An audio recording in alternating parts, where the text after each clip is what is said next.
administrasi. Sebagaimana tersebut di atas mau sesuai Undang-Undang Nomor 30 Tahun 2014 tentang administrasi pemerintahan.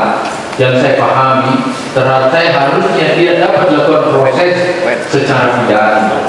Hukum pidana merupakan upaya terakhir, ultimum remedy atas apabila secara hukum lainnya tidak memadai atau tidak dapat menyelesaikan permasalahan. Sementara sarana hukum lainnya terutama hukum administrasi yang diamanatkan Undang-Undang Administrasi Pemerintahan belum dijalankan. Terhadap saya telah secara terburu-buru dilakukan proses hukum pidana. Yang mulia Majelis Hakim dan jaksa penuntut umum, PH dan hadirin sekalian. Yang keenam, terhadap saya tidak dapat dibebankan pertanggungjawab pidana karena tidak terdapat niat jahat non mensrea. Di persidangan terdapat saksi yang menyatakan bahwa jika ada pejabat eselon 2 yang tidak mematuhi perintah saya akan dilakukan mutasi demosi. Padahal tersebut bukan kewenangan saya. Begitu pula terdapat saksi yang mengatakan bahwa durian membawa durian ke rumah. Padahal saya dan keluarga saya termasuk orang yang tidak suka makan durian dan dibawanya durian ke rumah. Saya juga tanpa sepengetahuan atau izin dari saya. Selain itu terdapat pula dakwaan adanya biaya untuk pembelian atau sewa mobil, renovasi rumah dan lain sebagainya. Kesemua hal tersebut dilakukan atau terjadi tanpa seizin saya karena memang ini adalah operasional yang sangat teknis. Dan berasal dari inisiatif dan dikerjakan oleh pejabat Kementerian Pertanian dan Biro Umum yang secara hierarkis tanggung jawab dan tanggung jawabnya yang tertinggi hanya kepada kepala atau kepada sekretaris jenderal. Mereka itu kok sekretaris jenderal. Saya selalu mengatakan yang mulia, tugas menteri adalah penjabaran visi presiden dan negara. Tugas eselon 1 adalah melakukan pengolahan program strategis.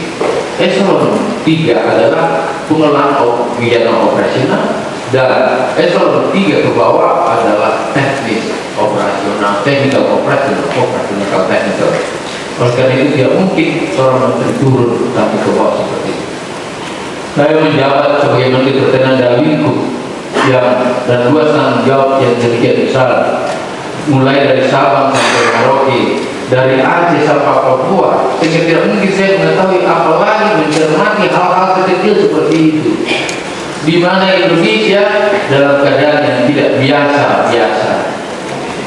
ancaman darurat krisis pangan dunia.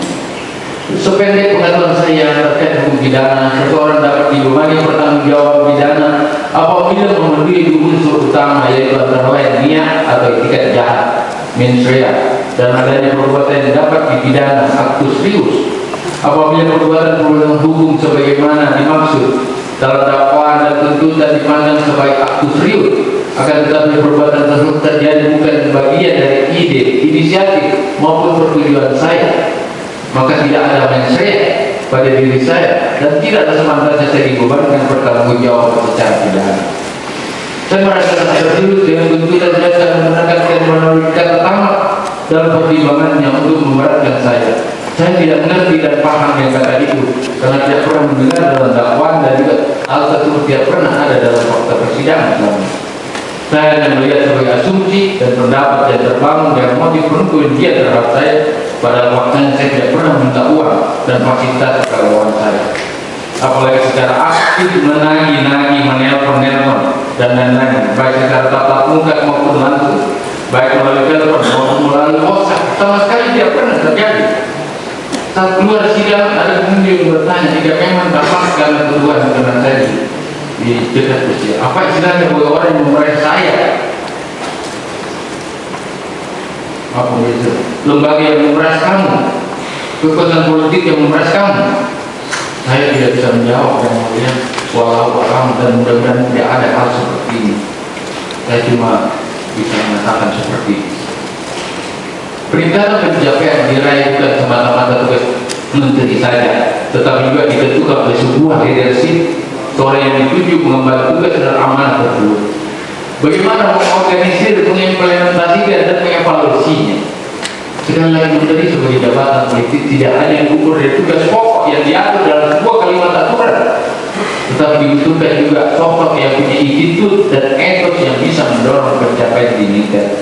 Namun sayangnya pada fakta persidangan juga terungkap bahwa saksi melakukan hal-hal nyimpang tanpa seizin sepengetahuan saya. Saya sangat mendukung program pemberantasan korupsi.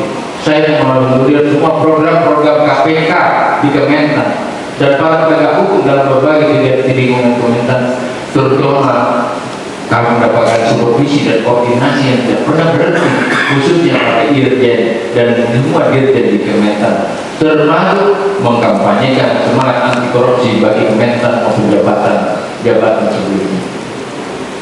B. Jejak kehidupan pribadi dan riwayat pengabdian saya yang syarat prestasi, integritas, dan tidak berperilaku koruptif yang mulia. Maaf, tidak riak. Saya harus kemukakan ini.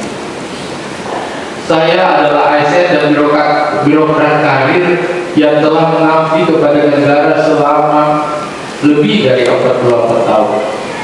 Itu setengah lebih dari usia saya sebagai besar menjalani dalam posisi pengambilan kebijakan pimpinan wilayah, mulai dari unit wilayah terkecil ke wilayah yang lebih luas. Saya sebagai lurah, saya camat, saya bupati, saya wakil gubernur, saya gubernur sehingga dipercaya sebagai menteri. Dengan segala kerendahan hati saya sampaikan bahwa selama mengabdikan diri kepada bangsa dan negara sebagai pimpinan wilayah dan unit wilayah terendah, lurah sampai menteri, saya menorehkan banyak prestasi. Izinkan yang mulia. Yang pertama, saya menjadi lurah, saya menerima penghargaan juara lomba